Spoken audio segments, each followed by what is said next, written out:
Praise the lord. అపోస్తలుడైన పౌలు తెస్సలోనికైలకు రాసిన మొదటి పత్రిక మొదటి అధ్యాయం 8వ వచనం చదువుకుందాము.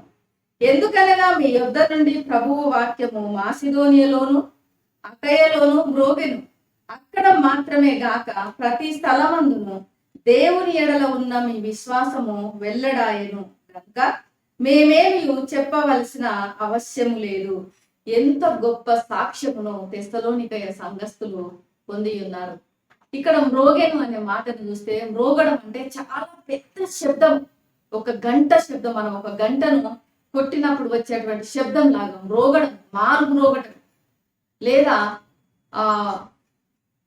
ఎలాంటిది అంటే ఇంకా చాలా ఒక బూర శబ్దం లాంటిది, ఒక ట్రంపెట్ సౌండ్, అలాంటిది ఒక పెద్ద శబ్దం లాగా వారి యొక్క సాక్ష్యము అనేకమైనటువంటి ప్రాంతాలలో మారు మ్రోగింది, అంటే తెలియజేయబడింది.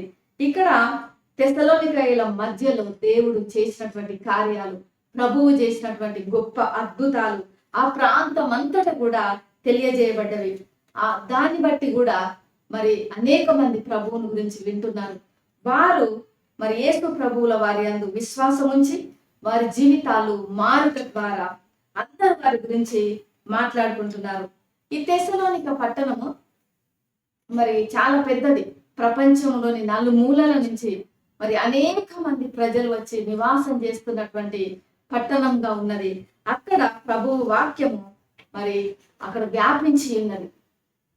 దేవుని ఎడల మీ విశ్వాసం వెల్లడయ్యను గనుక మేమేమి చెప్పవలసిన అవసరం లేదు అని పౌలు గారే ఇక్కడ ఎంతో స్పష్టంగా ప్రస్తావిస్తున్నారు. ఈ యొక్క తెస్సలోనికయ క్రైస్తవులు జీవించిన విధానము, చూపినటువంటి మాదిరి, మరి దాని ద్వారా ప్రభువు వాక్యము ఆ ప్రదేశం అంతటా కూడా ఎంతో ప్రభావవంతంగా మరి మారుమోగింది. దాని గురించి ఇంకా మేమేం చెప్పాలి అని పౌలు గారే చెప్పటము ఎంతో అద్భుతం. ఇక్కడ పౌలు గారు ప్రాముఖ్యంగా ఈ యొక్క వచనంలో రెండు విషయాలను ఆయన ప్రస్తావిస్తున్నారు. మొదటిది ప్రభువు వాక్యము మ్రోగెను, రెండవదిగా దేవుని ఎడల ఉన్న మీ విశ్వాసము వెల్లడి అయ్యింది అని. ఒక సంఘము సువార్తను వ్యాప్తి చేయవలెనంటే ఈ రెండు విషయాలు కూడా ఆ సంఘంలో చాలా ప్రాముఖ్యంగా పాటించవలసిన విషయాలు. తర్వాత మొదట వారు వ్యాప్తి చేయడానికి ముందే వారికి సందేశం కూడా కావాలి. ఆ సందేశం మొదట వారి జీవితాల పైన ప్రభావం చూపినదై ఉండాలి. రెండవదిగా వారు బయటకు వెళ్ళటానికి వారు క్రీస్తు సందేశమును వాళ్ళు కలిగి జీవించాలి.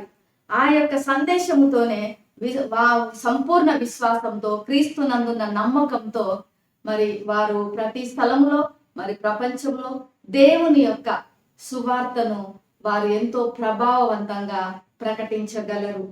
క్రీస్తు సువార్త ప్రకటన పాపులను ఒప్పింపజేసి వారి జీవితాలను మార్చే శక్తివంతమైనది.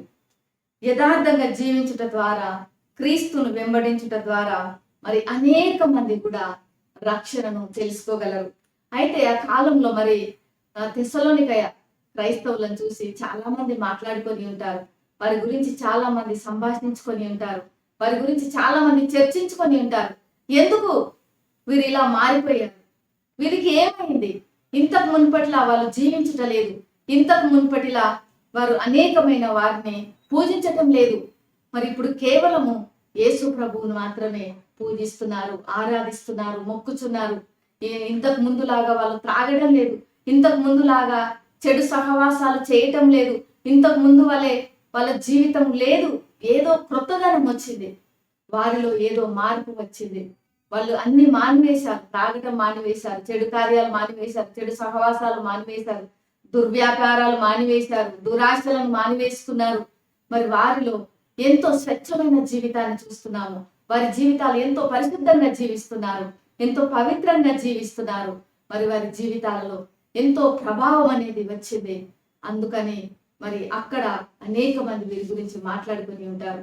దాని ద్వారానే వారి మారిన జీవితాల ద్వారా మరి అనేక మంది మాట్లాడుకోవటం ద్వారా ఆ సాక్ష్యం అనేది అక్కడ మారుమోగింది. అనేక మంది యేసు ప్రభువుల వారిని తెలుసుకొని ఉన్నారు. ఈ సంఘము మరి మాదిరిగా ఉన్నదని పౌలు గారు కూడా తెలియజేశారు. కాబట్టి ప్రియమైనటువంటి వారలారా, మనము మనము కూడా తెస్సలోనికయుల సంఘస్థుల వలె మనం జీవించినప్పుడు ఖచ్చితంగా మన ద్వారా కూడా ప్రభువు వాక్యము మరి ప్రతి చోట కూడా మనం వెళ్ళే ప్రతి స్థలంలో మారుమోగుతుంది. మనం చెప్పవలసినటువంటి పని లేదు. మన జీవితమే ఒక సువార్తగా ఉంటుంది. మనం మారిన జీవితమే అక్కడ ఒక మాదిరిగా ఉంటుంది. ఆ మాదిరికరమైన జీవితమే అనేకుల జీవితాలలో మార్పును అనేది తీసుకొని వస్తుంది. కాబట్టి ఉదయకాల సమయంలో మరి మనం ఎలా జీవిస్తున్నాము, మన నడవడిక ఎలా ఉంది, మన మాటలు ఎలా ఉన్నాయి, మన క్రియలు ఎలా ఉన్నాయి, వీటన్నిటిని కూడా మనం పరీక్షించుకొని మనం కూడా వారి వలె యథార్థంగా పవిత్రంగా మరి క్రీస్తును మాదిరిగా పెట్టుకొని మనం జీవించినప్పుడు మనం ఇతరులకు మాదిరిగా ఉంటాము. మన ద్వారా క్రీస్తు వాక్యము మారు మ్రోగుతుంది అని ప్రతి స్థలంలో అనేక మంది మరి క్రీస్తుని తెలుసుకుంటారు. మన ద్వారా దేవుడు మహిమపరచబడతారు. అనేక మంది మరి సువార్తను తెలుసుకుంటారు. దేవుడి మాటలు దీవించును గాక. ప్రేమ నమ్మకం కలిగిన పరలోకపు తండ్రి, పరిశుద్ధుడానికి వందనాలు చెల్లిస్తున్నాను. ఈ యొక్క ఉదయకాల సమయంలో ప్రభువా, ప్రాముఖ్యంగా ఈ వాక్యము వీక్షిస్తున్న ప్రతి బిడ్డను మీరు తాకండి అయ్యా. వారు మున్పటి వలె కాకుండా నూతనమైన విధానంలో నూతనమైనటువంటి జీవితమును జీవించుటకు, యథార్థంగా ప్రభుని ఎదుట పవిత్రంగా జీవించుటకు సహాయం చేయండి. వారి మారిన జీవితాలు ఇతరులు చూసినప్పుడు, నీకు మాదిరిగా ఉన్న జీవితాలు ఇతరులు చూసినప్పుడు నిన్ను తెలుసుకున్నటకు, ప్రభావవంతంగా వారి జీవితాలు మార్చుకున్నటకు మరి మీరు సహాయం చేయమని యేసు నామములో ప్రార్థిస్తున్నాం తండ్రి. ఆమేన్. దేవుడు మిమ్మల్ని దీవించును గాక.